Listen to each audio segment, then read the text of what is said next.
Greetings, comrades, and welcome to the Southwest is Red, the podcast in which we discuss the latest news about the global South from a Latin American perspective, with a Chinese twist. I'm one of your hosts, Pedro. Hi, I'm your other host, Nico. Well, this is our first episode, and today we are going to discuss what is going on with the US. We're going to talk about the current international situation, and in which way did the Trump regime mark a fundamental change with regards to the exercise of US hegemony. We will discuss several news articles and also opinion pieces of the last week from the left. But first, I think we should talk a little bit about what is the US empire. Is there even a US empire? Well, I think most people would agree that there is an US empire, but the thing is, or the difference or the discussion comes when we talk about what type of empire it is. And even what empire or imperialism even mean. And this is, I think, one reason is because we use different definitions of imperialism and empire in our daily lives. So difference appear or discussion appears when we start diving into the details. And there are two reasons for this. One that we can call the historical problem and consists of the fact that the US can be thought as successive empires or as embodying different types of empires in its history.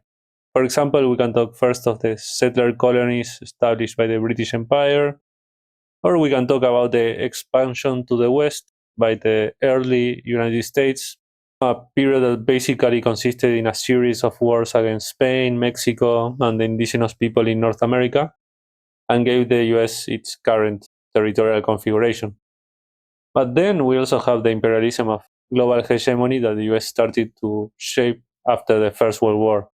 Yeah, right. And I think this is a good point, and it is important to think of these phases as overlapping. I mean, it's not quite the US stopped being a settler empire when they became the global hegemon, but both qualities, if we could say that, of course, were combined. And this can be a good general point regarding phases in historiography. Sometimes this gives the impression that there is a clear cut between stages, while in reality is more like a superposition of trash.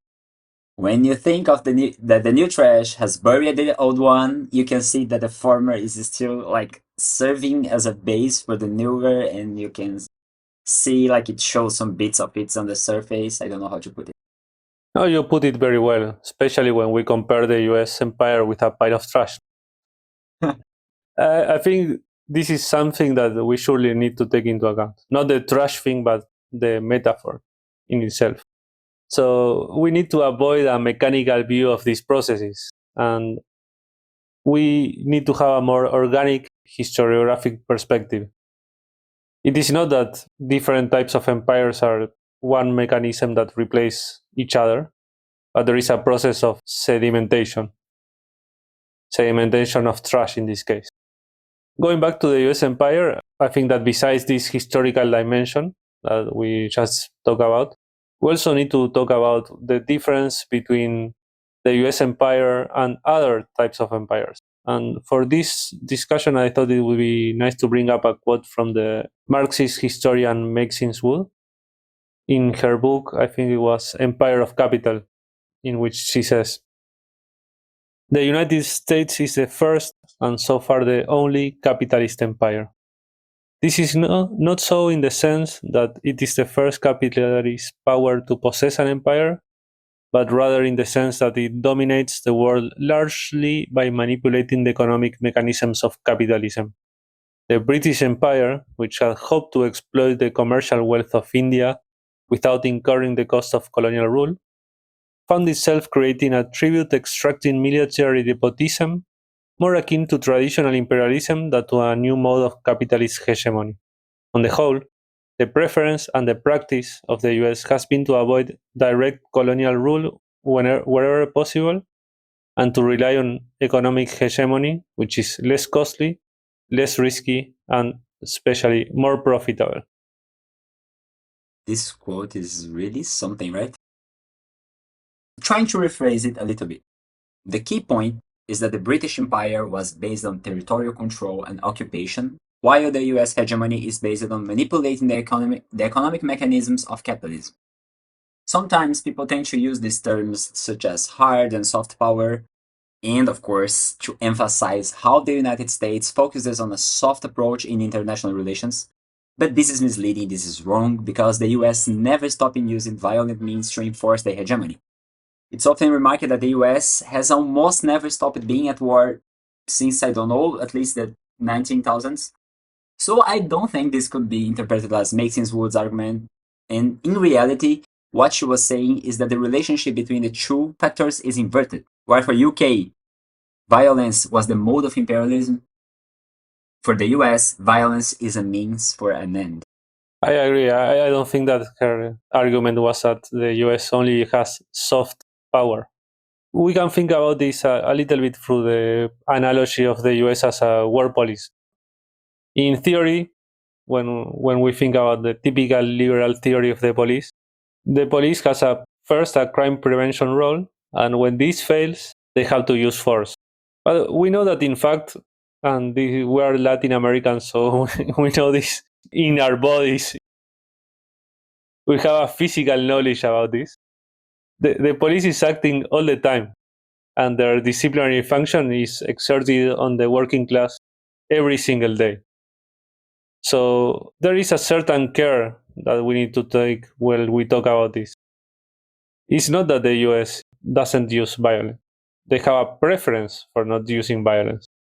But reality is different. And I think a good example of this is this topic of freedom of the seas that has been present in the news lately. Gossip time. For those of you that don't know, in March, a chat between several officials of the Trump administration was leaked to a journalist of The Atlantic. This was like highly revealing of the inner workings of the Trump administration. I feel that many in the liberal media, they have focused more on the infosec aspects of the situation and how careless these officials were sharing this to a journalist and etc. Or in the best of cases, they focused on the fact that they called Europe pathetic, which I don't think they were wrong, but they focused on the forms as a common issue with the liberal media. For us leftists, maybe it would be more relevant to talk about the content of what was being discussed. Basically, there was a heated debate about the bombing of Yemen. Why? Since the start of the latest Israel offensive, that means another phase of the ongoing genocide of the Palestinians, the Houthis in Yemen have been attacking ships that have to go through the Suez Canal. This has led to a rerouting of ships and all kinds of issues in world trade. So, in the leaked chats, there was a discussion between Vance, the vice president, and the defense DoD secretary, Hegseth, regarding if the US should make more kinds of interventions against these actions of the Houthis. While Vance was opposed to bailing out Europe, and so he was opposing to any kind of interventions, Hegseth instead, he was talking about the need to uphold the principle of freedom of navigation. In the end, as we all know, they finished up bombing Yemen, killing dozens of civilians, including women and children, of course. It is very telling that the end of the discussion was another bombing, because this tells us something about the inertia of the US government and how much they love bombing people. However, as you say, there was also this wider debate going on, and while it's quite common for the media to present Trump as an isolationist, in fact, he's fond of interventions and really fond of the idea of being the police of the world. So the debate within the US government is not between intervention and isolation in themselves, but more about who should shoulder the cost of this intervention. Should it be Europe or should it be the US, for example? That's a good question. For me, this kind of ties back with our previous discussion of the nature of US imperialism. It's very interesting to see Hegseth talking about freedom of navigation as a rationale for the bombings. In his book of The Birth of US Hegemony, Adam Tools, he says that freedom of the seas is one of the main pillars of the US imperialism, going as far back as Woodrow Wilson's government. Yes, if I recall correctly, Tools says that when the League of Nations was established, Wilson pushed for two main foundations of the new order, or at least that's what he called them. One was freedom of the seas, and the other was limitations of armaments. And that these were the two foundations tells us a lot about the importance of freedom of the seas. The fact that this was resisted by the British Empire also tells us something, no? Because this was the time of competition between the two empires. While in the end, this proposal of Wilson didn't pass at the time, when the relationship between the British and the US empires changed, eventually freedom of the seas was made a reality. And we can see this in many things, no? Because one of the main conditions for the implementation of this policy is the establishment of a naval world police that would be able to impose sanctions and allow this freedom to exist, ironically. And one of the most visible ways in which we can identify the existence of this naval world police is in the US bases that are disseminated, their military bases disseminated in the whole world. Or, for example, in this kind of freedom trips that the US Navy takes through the Taiwan Strait to challenge China and to show that they are the ones who control the sea. Yeah, they like to call it like flexing the muscles, right? And there is also a recent example of like this freedom of seas. They like to talk so much about. Germany recently they hijacked a Russian oil ship. The Western mainstream media, they are using the term enforcement of sanctions. But for me, you can replace it by hijacking or 21st century piracy. Like the listeners, you're free to choose. Yes, I hope they choose correctly. Choose carefully, please. But I think this example is very good because it also brings us to another side of this topic, that it's a transition from a unipolar to a multipolar world order, in which we see that the US is not the only police that's going around the seas doing stuff. But maybe we should talk about the cracks in the unipolar order. That's another option. Are we seeing a transition from one order to the other, or are we seeing one order that's having issues? One of the things that I think we need to consider when we contemplate these two options is what our illusions or our hopes are here. I speak for me, probably for you, and maybe for our listeners, that the fall of the US hegemony would make us very happy. So we have a certain desire going on here that may lead us to exaggerate the situation. On the liberal side, I think there's a certain anxiety of seeing their world order disappear. So, although it is important to remark that we see cracks and we see issues, these are real things that are happening, and we have a feeling of decadence or decay, this does not mean that the end result will be the fall of the US empire. We need to do something to make that happen. I was like waiting for you to say this, because for me, this is the most important thing. I think that we need to question the role of the watchers. Like, take that meme, for example, do nothing win. We've seen them all over the internet. There's this idea that we don't need to do nothing, that the US will fall by itself, and that is basically a call to inaction, which, like, I think it's quite Taoist of these Twitter leftists. But a more realistic way of looking at this is that even if the US falls, that does not mean that it won't be replaced by something even worse. This is, after all, what followed the fall of the extreme center. So I don't know. I think we can discuss that. We can dive into that in the second session. Totally. Let's move on.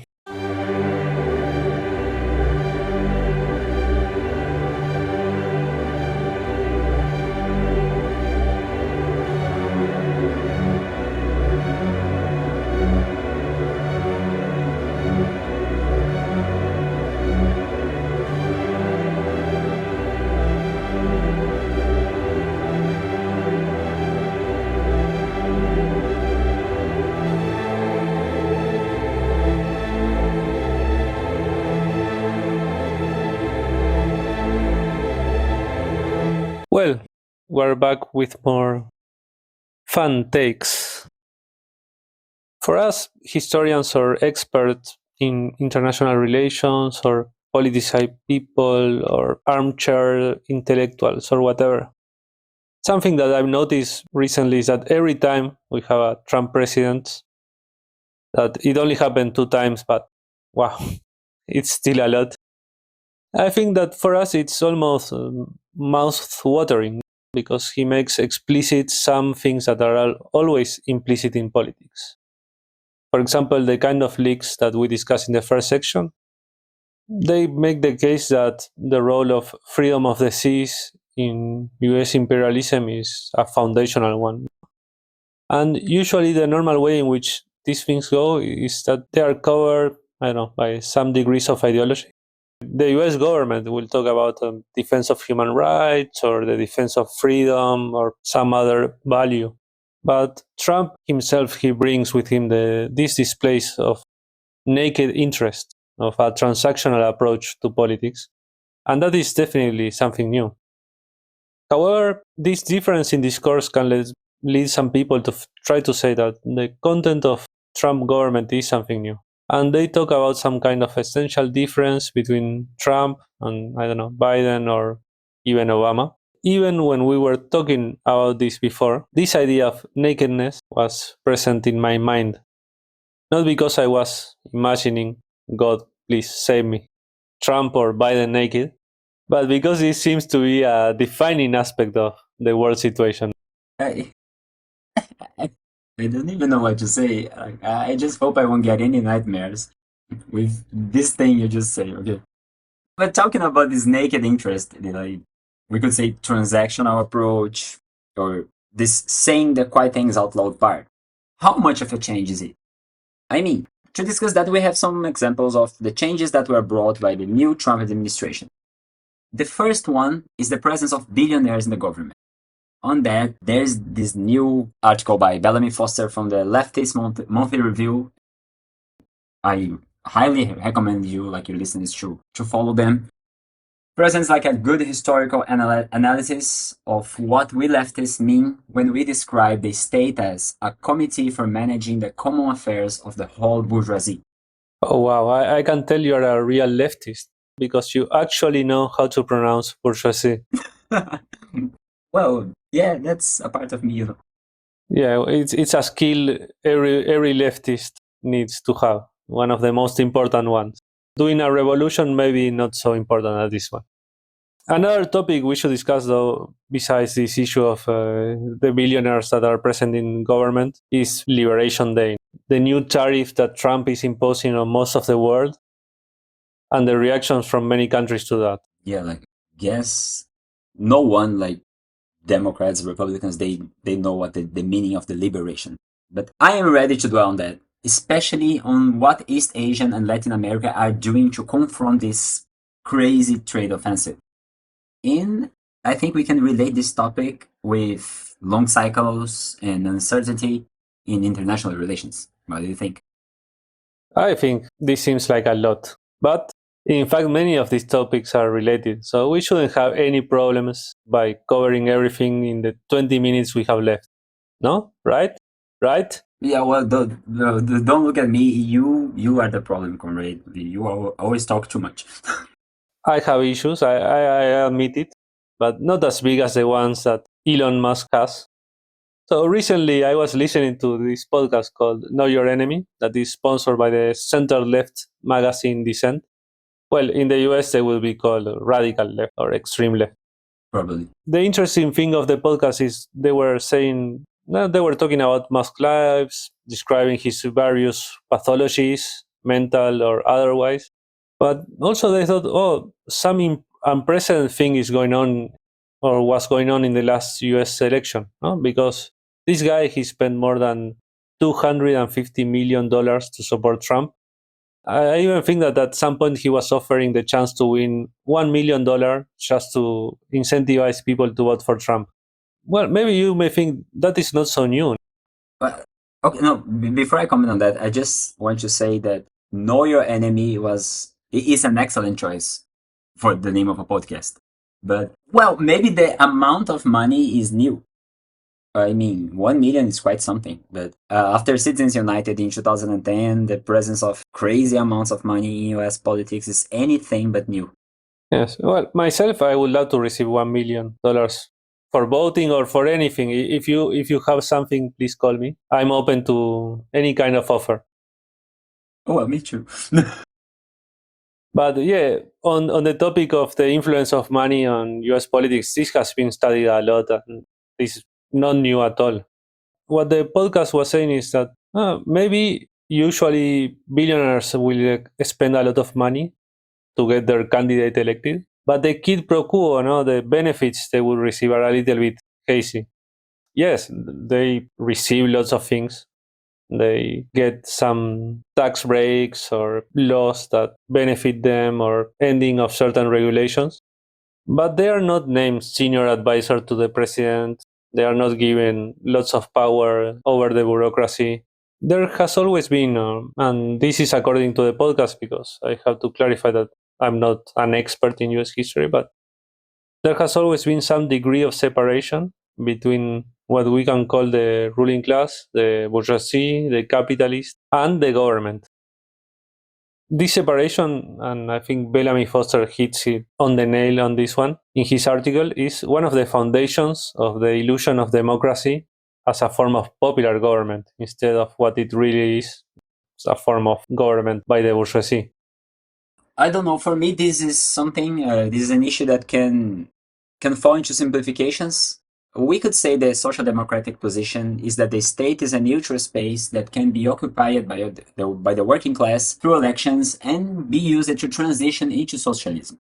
While the communist, the Bolshevik position is that the state is always in service of the bourgeoisie and has to be smashed in order to give way to a proletarian government that can take care of the transition to socialism. But this would be a disservice to both positions because neither thought that it was so simple. I don't know how to put it. I remember, I don't know, maybe 15 years ago, long time ago. Some listeners probably were not alive at the time. I was a member of a study group on the topic of the Communist Manifesto, and one of the comrades there that was introducing this topic or this quote of the state is a committee for managing the common affairs of the whole bourgeoisie. He told me that the key words of this passage are common and whole. The key point here is that the bourgeoisie is many times divided and it's in a state of competition. And also because of the effects of ideology, they cannot, in many cases, understand their general interest because they are all focused on their individual interest.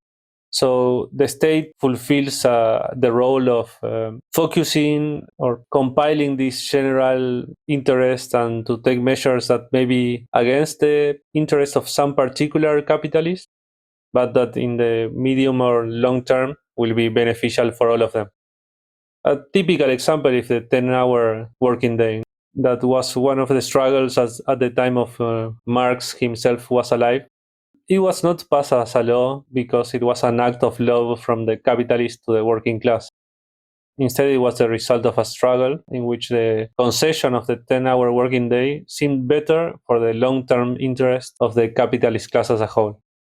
In this sense, I think we can describe that the state is kind of a middleman that deflects some of the more naked, to use our keyword of the day, Let's stop with the naked thing. some of the more naked consequences of class struggle. Well, it's an interesting way of thinking about it. And okay, let's go back to Musk and Trump. How should we read the elimination of this buffer between economic and political power? Bellamy Foster talks about how Biden and Sanders are speaking about an oligarchy taking power in the US. But that is ridiculous since, as the meme says, it always has been.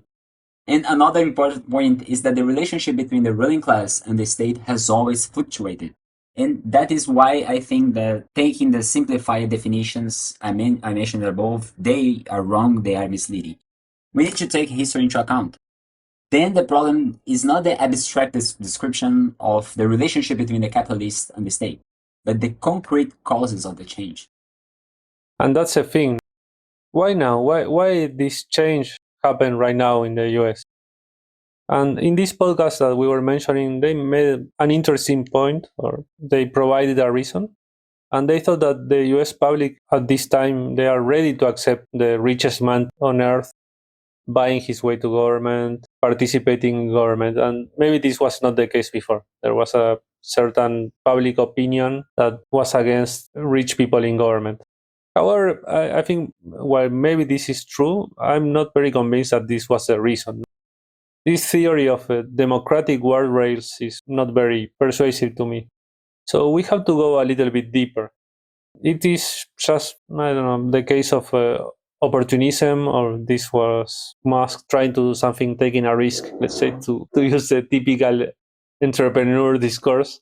I think that Bellamy Foster is right here that the most likely explanation is fear of the capitalist class itself. And why this erosion happened is that since 2008, at least, the US bourgeoisie has some strong fears.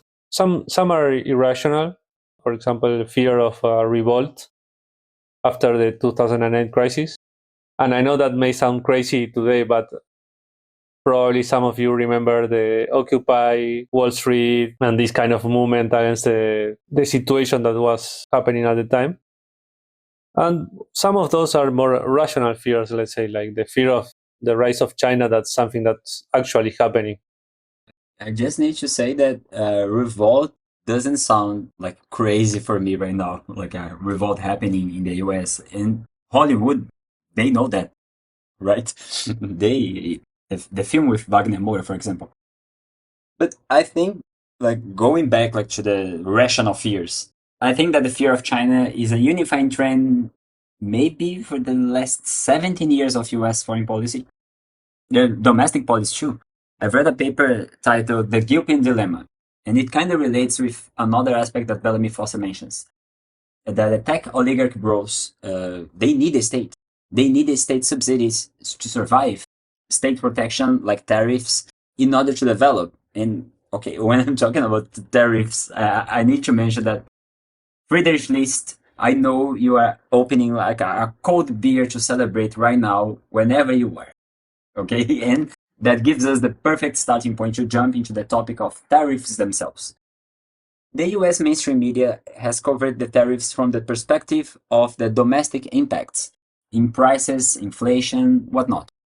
And the liberal media has also presented the tariffs as something irrational, something crazy, and there is also some sense in that, since everyone knows that Trump is not particularly stable. What they often fail to ask is, cui bono? Who benefits from all these policies? And for me, on this, Bellamy Foster gives us a clear answer. I also feel the need to add that we shouldn't fear the irrational as a possible explanation. Because one of the main problems, I think, of current liberal ideology, and this sometimes slips into leftist ideology too, is the axiom of rational choice. The idea that every agent will consider carefully pros and cons and respond in a rational manner to the objective facts. But what we see in the US instead is like, I don't know, the meltdown by the richest man in the world, who is a ketamine and Twitter addict and who has lost any contact with objective reality. So this irrational theory has some base, but this does not mean that we should reduce the problem of the US to the level of personal mental health issues. No, of course not. I think we can give a more structural explanation for that. I think it would be nice for me to clarify, to state, whatever, that I'm not obsessed with predictive models, and I have no intention of cosplaying as Baba Yaga or Nostradamus. Okay, that being said, these kind of models can be useful to analyze and recognize patterns in the international system. And yes, of course I'm talking about Modelski's long cycles theory. I know it would be too much to explain the whole thing, so I'm going to focus on a specific aspect of this theory that relates with our conversation of today. Modelski divides his long cycles in 4 phases, and according to his argument, the last 2 are the legitimization and deconcentration. During the legitimization, the current hegemon starts to show signs of tiredness, and while at the same time, some rival powers begin to show off their capabilities, to show off their claws, like, and independent policies, alliances, and then we have deconcentration, marked by multipolarity and the spiral descent of the hegemonic power. for me, I would say we are lost somewhere between the third and the fourth phases. All these signs we discussed so far, they are in total consonance with Modelski's thinking. And just to add more fun to this party, recently China, Republic of Korea, and Japan, they announced a partnership to stand up against this insane tariff war waged by the current Trump administration.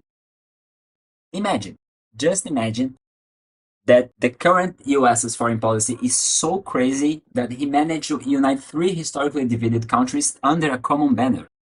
I don't even know what to say. Like, can you think about a bigger display of, I don't know, I will try to be formal, like inefficiency, lack of problem solving capabilities? I honestly can. It's too much. I can't either. And I have to say that the China Japan Korea alliance was definitely not in my bingo card for this year. More to the point though, and I have to say first that maybe I'm not a big fan of models like Modelski. And Oh, yeah, I will recommend our readers that if they read what he writes about China and Chinese history, discard that. Don't pay any attention to that because it's not very good. But for me, the problem is more general, and it's that it is very difficult to make models about the past. And also, I think that what you say about predictive issues is also true, that making a predictive model is also very difficult. Still, the question remains, even if we cannot generalize this model as a one size fits all historical explanation, we can still ask ourselves if Modelski's description fits the current situation or not. I believe at this point, even pessimistic skeptics like me would be stupid to deny the fact that things are going very bad for the US lately. However, I think that I need to make two warnings about this. And the first one is, in the immortal words of one of the worst presidents of Argentina, if I go crazy, I can deal lots of damage. And what this means is that the US still has nuclear weapons, still has the biggest army in the world, it still has the destructive power to destroy the whole world many times over. So if they go crazy, this could turn into a very dangerous situation. And the other warning is that this is not the first time that the US has seemed to be on the precipice. As anyone with a passing familiarity with the history of the 1960s and the 1970s know. So maybe they can still pull the call an ambulance, but not for me, meme, if we are not careful. perfect. We can't forget about the power projection capabilities the US have. And even though I believe today's circumstances are quite different from 40 years ago, I still can't stop remembering when everyone was predicting the end of the US hegemony back in the 80s. And I'm talking about the time when Japan was growing like crazy. Well, you know, City Pop, Toyota cars, etc. And then boom, Paul Volcker came and he said maybe we should raise our interest rates. Well, we all know what happened after, right? More than a decade of Latin American debt crisis for us, Plaza Accords to stop Japan and Germany. In my opinion, these like the Plaza Accords, they are totally linked to the Japanese lost decades that came after, like the lost 90s for Japan. And we can also use the Asian financial crisis of 1997 as a good example of a dramatic turn of events at the time.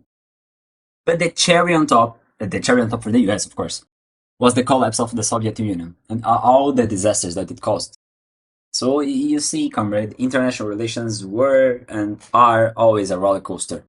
After all that, Uncle Sam managed to stay like in his position, in his pile of trash, you could say.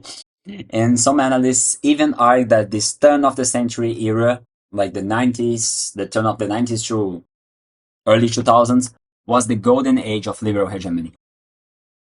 I talk about the 60s and 70s, you talk about the 80s. It seems that this fall of the US hegemony happens every decade. And not for nothing, I think this is a very common topic in Leninism to talk about imperialist or the imperialism as a stage of capitalism, as an era of revolutions, of wars, of crises. Certainly, it seems that the current crisis has been in the making for at least 17 years, will lead to some crazy thing. But it is also important not to overstate our confidence in what is going to happen. And instead, we need to learn how we should deal with uncertainty, both in our lives and in the current world situation. I remember we talked about this before. Yes, right? Well, uncertainty in life for sure. But this uncertainty I'm talking about, that I want to talk about here today, is the concept of uncertainty in international relations. Take, for example, what we just spoke now about how crazy the things are lately.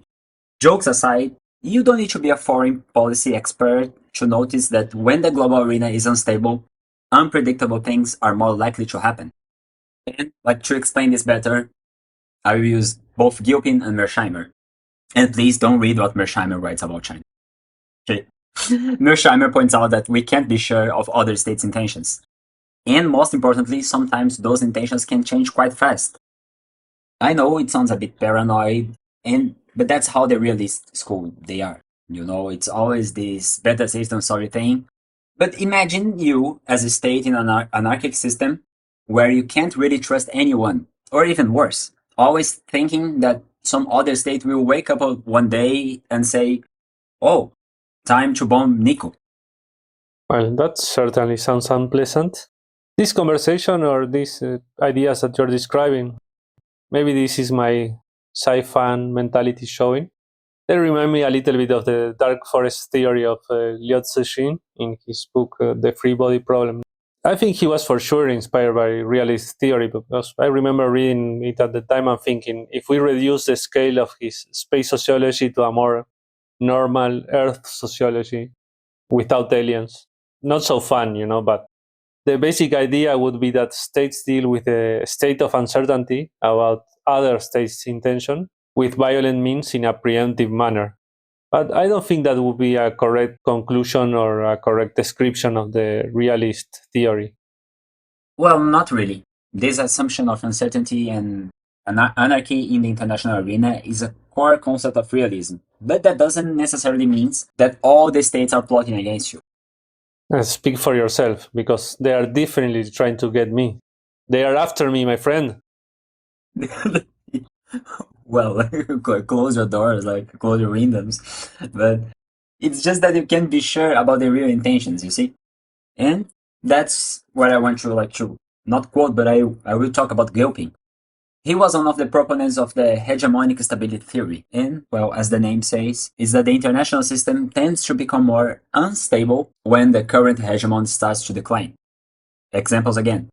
Everyone remembers of the father of the US, right? The British Empire. Towards the end of the Pax Britannica, there's like 100 years of peace. We saw a series of countries emerging as potential competitors for the hegemon's mantle. Some historians and international relations analysts mark the start of the World War I as the official end of Britain's hegemony, which, by the way, started with the fall of Napoleonic's France. And it's also important to mention that this pre-World War I period was full of instabilities and conflicts around the world. It would take me a long time to explain how bloody, and I think it's unnecessary, right? How bloody was the 19th century. Again, uncertainty. Well, just to finish this mess, because I may end up talking too much if we start discussing wars, in his 1985 book, Gilpin mentions a funny contradiction about liberal hegemony. This very liberal premise of diffused markets and decentralization tends to undermine the political foundations of the current hegemon. In other words, capitalism is always destroying itself. Fantastic, right?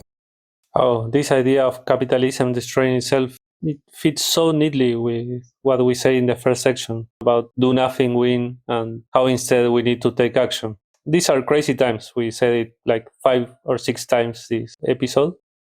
And I don't want to be that guy that quotes again and again Gramsci, but there's this quote that's very common lately, no?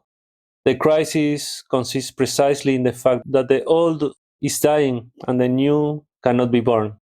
In this interregnum, a great variety of morbid symptoms appear. This is quoted so much, I think, because it explains that the transition between the old and the new is not something that will mechanically happen. We need to be the midwives of this new world. because we need to avoid, as Rosa Luxemburg also said, this dilemma between socialism or barbarism. So we need to avoid even worse things from happening. And with this hopeful note, I think we can close today's episode, right? Whoa, you are really the code guy. Well, for me, I could talk for hours about these topics, but yes, I think it's time to end today's conversation, right? So let me say what I need to say. Please don't forget to engage by liking, subscribing, commenting, etc. I bet you all know how algorithms work nowadays, right? And last but not least, all the books and articles names we mentioned on this episode, they will be available in our social media accounts, Instagram and Xiaohongshu for now. That's it, my friends. Reading is important, comrades. Very important. So, 再见 and see you next week. 再见。